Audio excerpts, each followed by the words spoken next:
now what we'd like to do is to kind of talk about what our subject matter is tonight. And a couple reasons we chose it is, are you listening to your new recruit? And as I mentioned in our letter, the two ladies that were on last week, their sponsor, Jerry Souls, really listened to what the girls were saying and helped them along that path. So they got excited about what they were doing. And sometimes, we expect them to kind of go along with what we want. And that's not it. We have to listen to what their needs are, and then we guide them to go along that path. So we thought, we have to learn to really listen to what they're saying. Sometimes what they say and what they do is two different things. And so listening is not only with the ears, but it's also with the actions and how they visualize this business. And I think it's really important to really know that this recruit, she's looking for something in this business, or she wouldn't have paid some money to get in. And I know she comes in a lot because of your enthusiasm. That then she comes in also because she does want to do something, but she doesn't know what it is. Remember, every new person joining the company it's a whole new venture. They're totally unexperienced. And sometimes I think we expect too much out of them right away. We go ahead and we think, they can do this, and I'll give them their kit, and they'll take off. Well, that's not necessarily the case. That's why we got to listen to what they want out of the business and then figure out how we can help them get it. So tonight we have two wonderful ladies, and we're going to start off first with Melissa Acker, who's going to go ahead and kind of work with that subject. Are you listening to your new recruit? Melissa, are you there? I sure am. Okay, and then all of you others, before you begin, Melissa, to make sure you put your phone on mute, so that would be your *6, and that would be great. If you need to get off the mute, you just unmute it the same way. So get off, that would be absolutely great. So Melissa, go ahead. Hello, everybody. When Nancy called me the other week to ask if I would talk tonight about, are you listening to your recruit, I was having a mental meltdown, and she asked me if I thought I could do it without adding any more stress to what I was already going through that day. I told her, sure, I could come up with something no matter how much I had on my plate. Sometimes no matter what we're going through in life, we just have to do it, right? How many times have you told your new recruit to just do it? On Saturday, I put on a women's expo with 28 other distributing companies to help raise money for the American Cancer Society. I do this event twice a year, and they do take a great deal of my time and lots of planning. I take those events on as a learning experience. I learn the inner workings of other distributing companies, and I hear some of the same concerns from new recruits in those companies as the ones that I hear in my downline.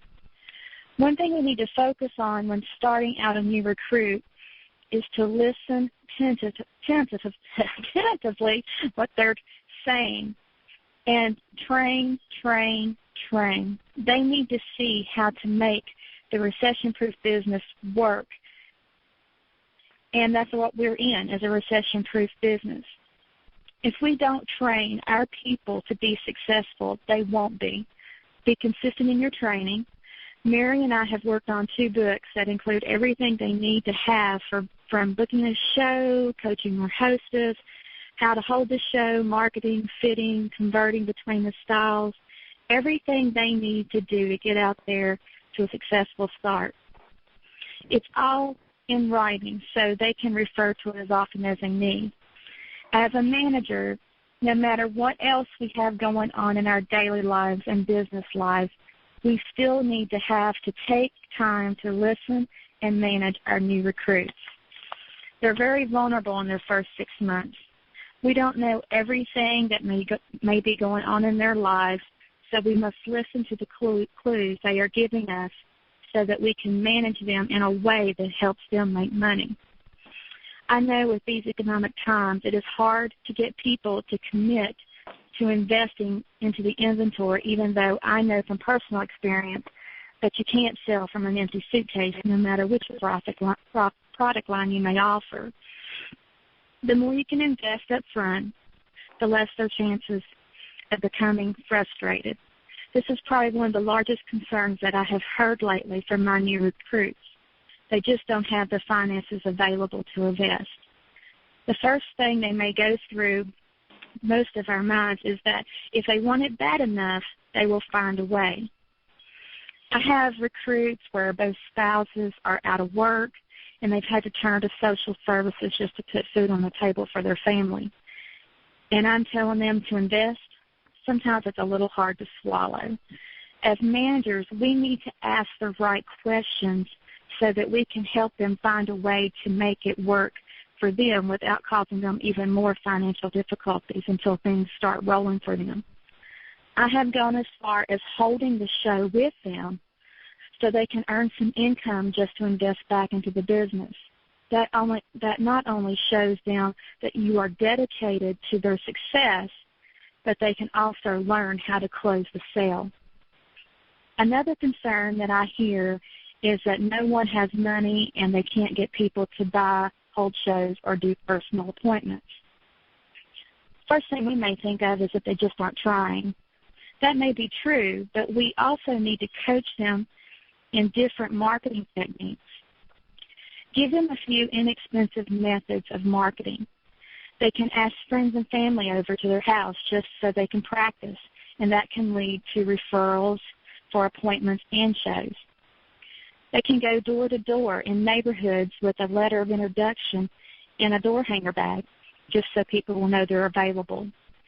They can leave brochures and business cards everywhere they go just to draw awareness. Community bulletin boards are great. They can wear their name badge wherever they go so people will ask them, or wear the bra pin or I Do skincare pin to draw attention to themselves. You can also go to a lot of chamber events that do not require you to be a member. The list goes on, and most of them are free ways to get recognition. I have a lot of marketing ideas that are free, and I will be willing to share those via email if you just drop me a line at maker162@hotmail.com. One other concern I hear is that they just can't figure out how to find time to work their business. This is when we just have to sit down with them and visually figure out their time obligations. Once you know those, then you can help them to determine when they can work. I have found that busy people get things done if they're committed to what they are trying to achieve. So what it all comes down to is just listening to and managing our people. As managers, that is what we get paid to do with the mentoring bonus. If our people are successful, then in turn we are successful. So before you just assume that your new recruit is just not trying, you need to listen to what they may not be saying. Thanks, everyone, and I hope that I have hit on at least one little nugget that will help you with your new recruit. Thank you, Melissa. That was very good, and I like what you said about what they aren't saying sometimes that really lets us know that there's something more that they really want to know, but they don't know maybe how to ask it, and that has a lot to do with it. And as Melissa was saying all of that and looking up, there's so many different ways to market it, but you have to get out and see the people. I've said that so many times.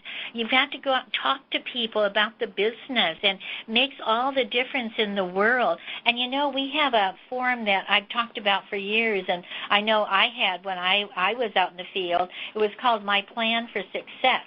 And what it does is that you get the information right on one piece of paper of her. How does she know that would be interested in hearing about the business? How many people would like to get a group of friends together that she could think of? And then how many hours does she want to work in the business? Because all of that, those are crucial things for them to learn. So in doing so, they may have a kid, but what are they going to do with the kid? That's the most important thing. What are they going to do with it afterwards? So anyhow, thank you, Melissa. That was very, very good. Now, we're going to ask a lovely lady who's got many years in this experience in this business, who has built great organizations. And let's give a very warm welcome to Catherine Knight. Catherine. Oh, yes. Hello to everyone. Nancy's asked me to talk on how to get a new recruit in